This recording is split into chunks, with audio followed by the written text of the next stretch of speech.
নমস্কার, আমি মৌমিতা। আমার কবিতা পাঠ চ্যানেলে আমার সকল শ্রোতা বন্ধু এবং দর্শক বন্ধুকে আন্তরিক শুভকামনা জানিয়ে আজকের গল্প পাঠ শুরু করছি। আজ আমি আপনাদেরকে পড়ে শোনাব বিখ্যাত সাহিত্যিক শ্রীমতী সুচিত্রা ভট্টাচার্যের লেখা একটি ভিন্ন স্বাদের ছোট গল্প। গল্পের নাম দখলদার। গল্প শুরুর আগে আমার পুরনো কথাগুলি আরও একবার খুব সংক্ষেপে বলে নিচ্ছি।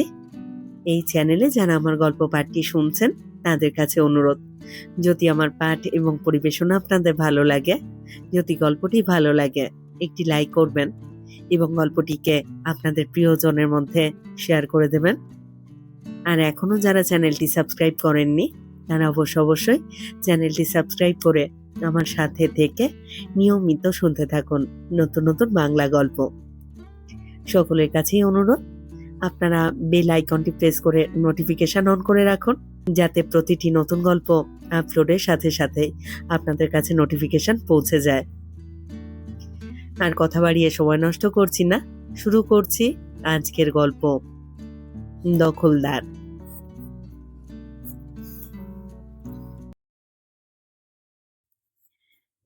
প্রথম দিকে একটাই আসতো, হাড় জিরজিরে, উপসী চেহারা, সরু সরু লম্বাটে ঠ্যাং, গায়ের রং কিছুটা ফ্যাকাশে বাদামি, দেখলেই গা ঘিনঘিন করে ওঠে। চোখ দুটোই শুধু আশ্চর্য ব্যতিক্রম। কি ভয়ানক অহংকারী, জেদি আর বেপরোয়া চাহনি। পূর্ণিমা প্রথম দিনই দেখে আঁতকে উঠেছিলেন। ম্যাগো, এটা কি করে এখানে ঢুকলো? তখন সবে 2 মাস হলো এ পাড়ায় বাড়ি করে উঠে এসেছেন তারা। আগে পৈতৃক বাড়িতেই থাকতেন। নিরাপদ অত্যন্ত ব্যস্ত মানুষ, কলকাতাতেই তার কাজ বেশি। সারাদিন ধরে শুধু এখান সেখানে ছুটে বেড়াচ্ছেন। অ্যাসেম্বলি, রাইটার্স বিল্ডিং, মিটিং, মিছিল, দিল্লিও দৌড়তে হয় মাঝে মাঝে। তার উপর দিনভর বাড়িতে লোকজনের আসা যাওয়া লেগেই আছে। পার্টির লোক, উমেদার, ভিআইপি। জেলা শহরের পৈতৃক বাড়িতে থেকে এত কিছু সামাল দেওয়া যাচ্ছিল না। পূর্ণিমারও অসুবিধা হচ্ছিল খুব। জননেতাদের স্ত্রীদেরও আজকাল নানান কাজে জড়িয়ে পড়তে হয়। হাজার রকমের সমাজসেবার কাজ, নারী মুক্তি, নারী জাগরণ। নিরাপদও তাই কলকাতার এই দক্ষিণ দিকে ছোটখাটো একটা বাড়ি তুলে নেওয়া মনস্থ করলেন। বাড়িটা ছোটখাটো হলেও চিমছাম। নিচু পাঁচিল ঘেরা একতলা বাড়ি, সামনে একটু বাগান করবারও জায়গা আছে। বাগান পেরিয়ে 2 ধাপ সিঁড়ি ভাঙলে প্রথমে বৈঠকখানা। বড়সড় মতন ঘরটার 2 দেওয়াল ঘেঁষে লম্বা লম্বা বেঞ্চি, মাঝখানে সস্তা দামের সোফা সেট, সেন্টার টেবিল, দেওয়ালে 2খানা প্রকাণ্ড অয়েল পেন্টিং। এই ঘরে দিনের বেশিটা সময় কাটান নিরাপদ। লোকজনের সঙ্গে দেখা সাক্ষাৎ করেন। এই ঘরটা ছাড়াও অবশ্য আরেকটা ড্রয়িং রুম আছে নিরাপদর। সেটা পুরোপুরি বিলিতি কায়দায় সাজানো। অয়েল পেপার মোড়া দেওয়াল, দামি সোফা সেট, মেহগনি কাঠের কারুকাজ করা আসবাবপত্র, তেলমেট থেকে ঝোলা বাহারি পর্দা, মিনে করা পিতলের প্রকাণ্ড ফুলদানিতে নিয়ম করে ফুল সাজিয়ে রাখেন পূর্ণিমা। ড্রয়িং রুমটার পিছনে ছোট্ট করিডর, সেখানে মুখোমুখি 2খানা শোবার ঘর, দুটোই এয়ার কন্ডিশন। এছাড়াও আছে গেস্ট রুম, ডাইনিং রুম ইত্যাদি ইত্যাদি।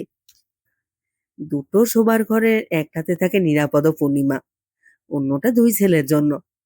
তারা দার্জিলিং এ পড়াশুনো করে। ছুটি ছাটাতে বাড়ি এলে সে ঘর তাদেরই। না, নিরাপদ বোকা লোক নন। এক নজরে মানুষের চোখ ধাঁধিয়ে যাওয়ার মতো বিশাল বাড়ি তিনি মোটেই বানাননি। বাইরে থেকে দেখলে একতলা বাড়িখানা নিতান্তই ছিমছাম সাদামাটা। বাড়ির চতুর্দিকে মনোরম গ্রিল দিয়ে আড়াল করা। সেই বাড়ির গর্ভে অমন একটা খেঁকুড়ে বিড়াল ঢুকে পড়লে পূর্ণিমা বিরক্ত হতে পারেন বই কি। শুধু ঢোকা নয়, খাবার টেবিলের উপর একেবারে আরাম করে শুয়ে রয়েছে। পূর্ণিমা চিৎকার করে উঠেছিলেন, এই হরি, হরি, শিগগিরই তাড়া এটাকে, এক্ষুনি বিদায় কর। হরি নিরাপদ সেই দেশের বাড়ির পুরনো চাকর। এখন অবশ্য তাকে আর ঠিক চাকর বলা যায় না। দাদা বাবুর ভাগ্য পরিবর্তনের সঙ্গে সঙ্গে তারও চালচলন পাল্টেছে। পরনে ধোপতুরস জামা কাপড়, চুল উড়ু উড়ু সর্বসময়। নিরাপদর সঙ্গে বাড়িতে কেউ দেখা করতে এলে তাকে আগে হরির কাছে আর্জি জানাতে হয়। সদরবতী বিড়ালটাকে তাড়া করে এসে হরি সেদিন বিরক্ত মুখে বলেছিল, তখনই বলেছিলাম বস্তি টস্তির কাছে জমি কিনবেন না। তার দাদা সেই এক কথা, গরিবদের সঙ্গে থাকবো। থাকো গরিবদের সঙ্গে, বোঝো। এই আমি আপনাকে বলে রাখলাম বৌদি, এই জায়গায় যখন বাড়ি বানিয়েছেন আরো অনেক ঝক্কি পোয়াতে হবে। কথাটা ভুল নয়। তখনকার মতো হ্যাংলা প্রাণীটাকে দূর করা গেল।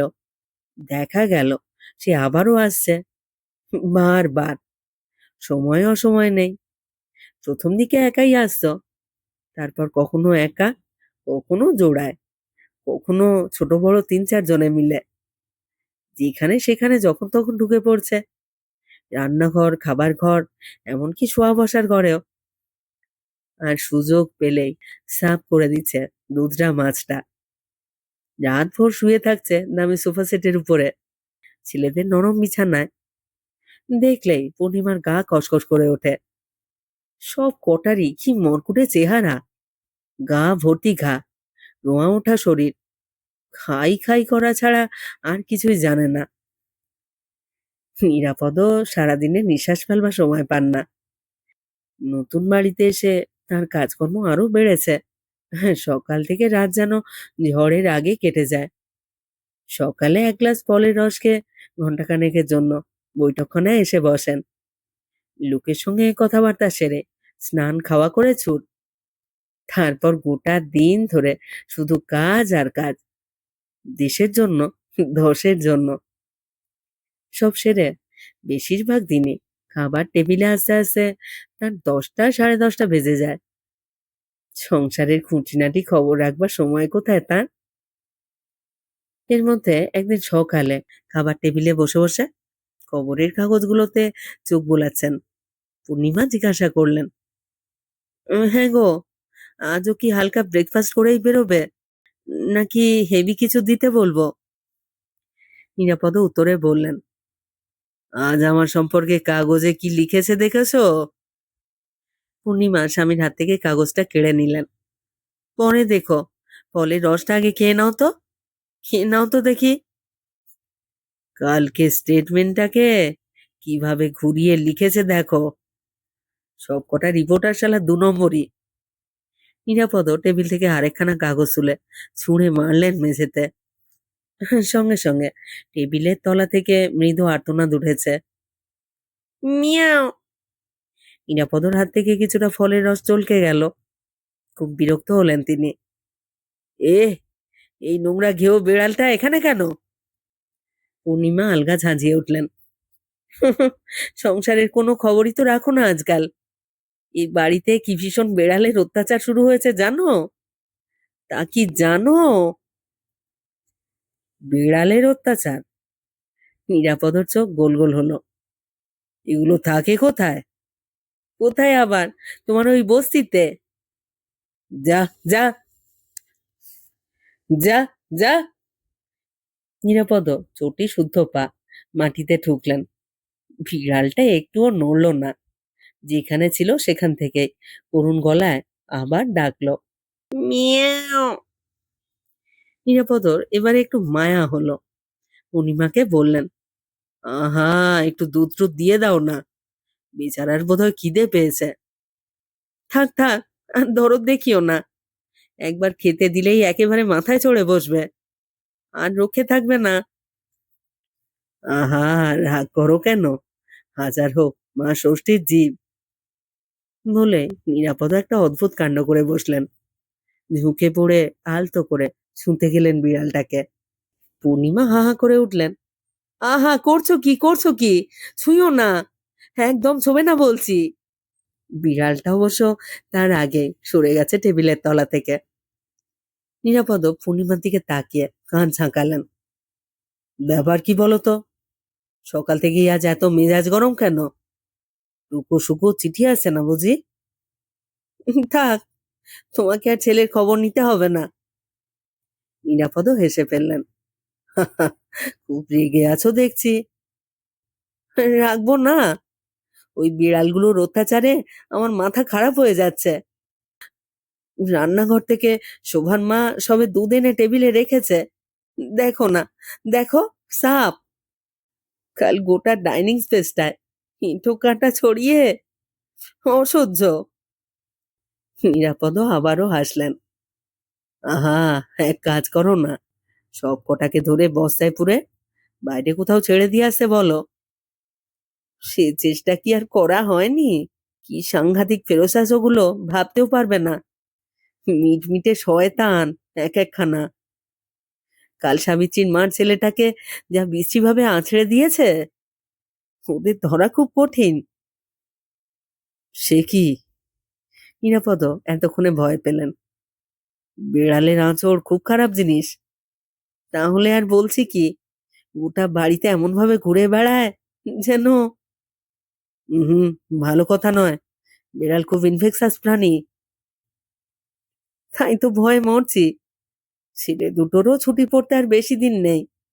ওরা আসবার আগেই হাড়হাবাতে গুলোকে না তাড়ালেই নয়। বললেন বটে, তবে সমস্যাটা রয়েই গেল। লক্ষ্য কাজের মাঝে নিরাপদ ডিম আলু ভুলে গেলেন বিড়ালগুলোর কথা। দিন কাটতে লাগলো যথারীতি। শীতের ছুটিতে টুকু সুকু এসে পড়ল। গোল গাল, ফুটফুটে চেহারার দুই কিশোর। দুজনেই নিরাপদও ঘেঁষা হয়েছে। শুকুরটা একটু দুষ্টু ধরনের, একটু আদুরেও। দ্বিতীয় রাতে শুতে এসে নিজের বিছানায় বিড়াল আবিষ্কার। সে তো মহা খুশি। মা, দেখে যাও, কি সুইট দুটো বেড়াল আমার বিছানায় ঘুমোচ্ছে। নিরাপদ নিজের ঘরে বসে তখন দিনের ক্লান্তি কাটানোর জন্য সামান্য সুরাপান করছিলেন। পূর্ণিমা সঙ্গ দিচ্ছিলেন তাকে। ছেলের উল্লাস শুনে লাফ দিয়ে নেমে পড়লেন ডিভান থেকে। যা ভেবেছিলাম তাই, নোংরা জানোয়ারগুলো ওই ঘরে বসে আছে। নিরাপদ মোটা গলায় হেঁকে উঠলেন। পুষ, পুষ দে মাউট, শুকু, শিগগিরই ঘর থেকে বার করে দাও। শুকু ততক্ষণে দৌড়ে এসেছে ঘরে। ওহ নো বাপি, কি সুন্দর করে শুয়ে আছে দুজনে, কি ইনোসেন্ট লুক। একটু গায়ে হাত দিতে কি সুইটলি ডেকে উঠল, মিয়াও।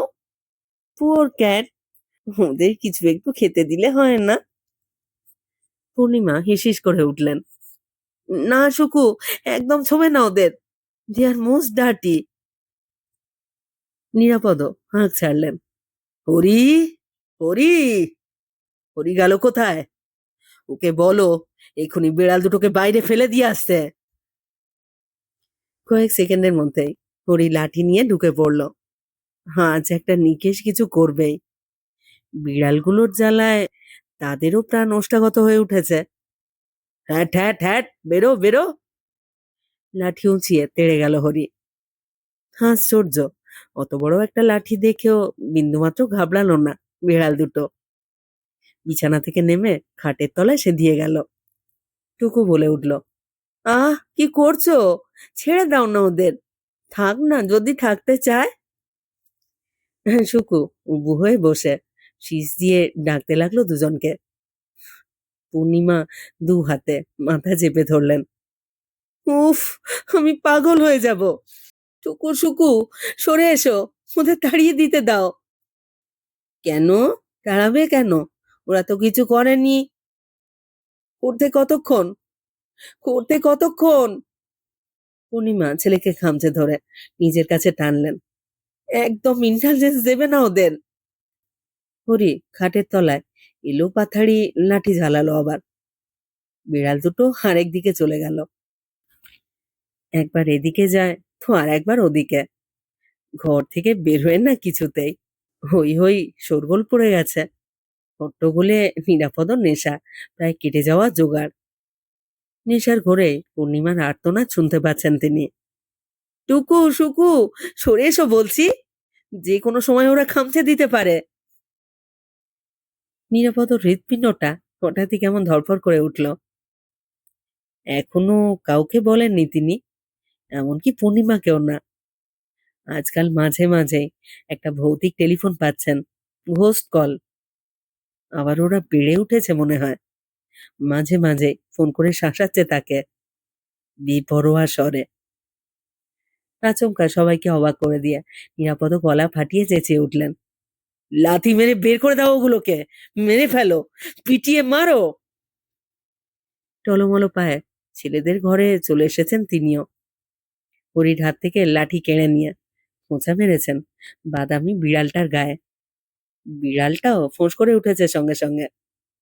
নিরাপদ আবারও চিৎকার করছেন, কিল দেম, কিল দেম, কিল।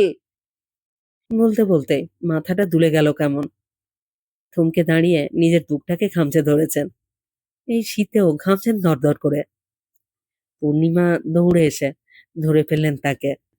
পূর্ণিমা এই কদিন ধরে নিজের হাতে সেবা করেছেন নিরাপদর। নার্স ছায়া কিছুই ডাকতে দেননি কাউকে। ডাক্তারের উপদেশ, আরো কয়েকটা দিন সম্পূর্ণ বিশ্রামে থাকতে হবে নিরাপদকে। এখনো মাঝে মাঝে রক্তচাপ ঝ্যাং ঝ্যাং করে লাফ দিয়ে উঠছে। কদিন ধরে বাড়িতে কম লোকজনও আসছেন না। আত্মীয় স্বজন, মন্ত্রী, ভিআইপি আর পার্টির লোকে বাড়ি গম গম করছে সব সময়। টেলিফোন কলও কি কম আসছে? মুখ্যমন্ত্রী আজও ফোনে খবর নিয়েছেন নিরাপদর। সবকিছু নিজে একা হাতে সামাল দিচ্ছেন পূর্ণিমা। নারী সমিতির বার্ষিক সভা পিছিয়ে দিয়েছেন অনির্দিষ্টকালের জন্যে। এখন এই মধ্যরাতেও স্বামীর মাথার কাছে বসে আছেন একাই। আজও সন্ধ্যাবেলা নিরাপদর বুকে অল্প স্বল্প ব্যথা হচ্ছিল। ডাক্তাররা যদিও বলেছেন ভয়ের কিছু নেই, তবু পূর্ণিমা স্বস্তি পাচ্ছেন কই। নার্সিংহোমে ভর্তি করে দিলেই বোধহয় ভালো হতো। এখন মাঝরাতে নিরাপদর যদি কিছু হয়ে যায়, তার অবস্থা কি হবে? কোথায় দাঁড়াবেন? নিরাপদর মাথার কাছে বসে এইসবই ভাবছিলেন পূর্ণিমা। এমন সময় এই রাত 12টায় টেলিফোনটা ঝনঝন করে বেজে উঠল। পূর্ণিমা রিসিভার কানে তুললেন। হ্যালো, এটা কি নিরাপদ মিত্রর বাড়ি? হ্যাঁ, বলুন। শুয়োরের বাচ্চাটার খবর কি? এখনো টিকে আছে? উপরান্তের স্বরটা নিষ্ঠুর রকমের কর্কশ। পূর্ণিমা শির দাঁড়াবে, শীতল স্রোত নেমে গেল। টেলিফোনটা নামিয়ে রাখতে ভুলে গেলেন তিনি। অভ্যাস বশেই কাঁপা গলায় প্রশ্ন করে ফেললেন, কে? কে আপনি? নিরাপদ ও দূর সম্পর্কের বাপ? ওপারে এবার দু একজনের হাসির আওয়াজও শুনতে পেলেন পূর্ণিমা। খচ্চরটাকে বলে দেবেন বহুদিন ধরে অনেক রক্ত চুষেছে। আর নয়, এবার আমরা সবকিছুর হিসেব নেব। টেলিফোনটা কেটে যাওয়ার পরও পূর্ণিমা অনেকক্ষণ রিসিভার ধরে রইলেন কানে। থরথর করে কাঁপছেন। কি করবেন এখন? পুলিশকে জানাবেন? হরিকে ডাকবেন? নাকি ফোন করবেন নিরাপদ সেক্রেটারিকে? রাত ক্রমশ গভীর হচ্ছে। পূর্ণিমা একভাবে বসে আছেন, বসেই আছেন। এর মধ্যে নিরাপদও জাগলেন কয়েকবার, আবারও ঘুমোলেন, আবার জাগলেন। অনেকদিন পর আদর করে কাছে ডাকলেন পূর্ণিমাকে। এখনো তুমি জেগে বসে আছো? শো এবার, শুয়ে পড়ো। পূর্ণিমার চোখে জল এসে গেল। সাধারণ মানুষেরা এত নীচ হয় কেন? এত ছোট? একটা লোক অল্প সময় অত উঁচুতে উঠে গেছে দেখে দুনিয়া যেন হিংসায় ফেটে পড়ছে। চারিদিকে শত্রু বাড়ছে ক্রমশ। নিরাপদ কি কারোর জন্য কিছুই করেননি এতদিন? পূর্ণিমা নিরাপদর মাথায় হাত রাখলেন। আমি ঠিক শুয়ে পড়বো, তুমি ঘুমো। আমার অসুখ দেখে তুমি খুব ভয় পেয়ে গেছো, তাই না? পূর্ণিমা উত্তর দিলেন না। ভয় নেই, আমি সহজে মরবো না। নিরাপদ স্ত্রীর হাতে হাত রাখলেন। হ্যাঁ, কাজ করো তো।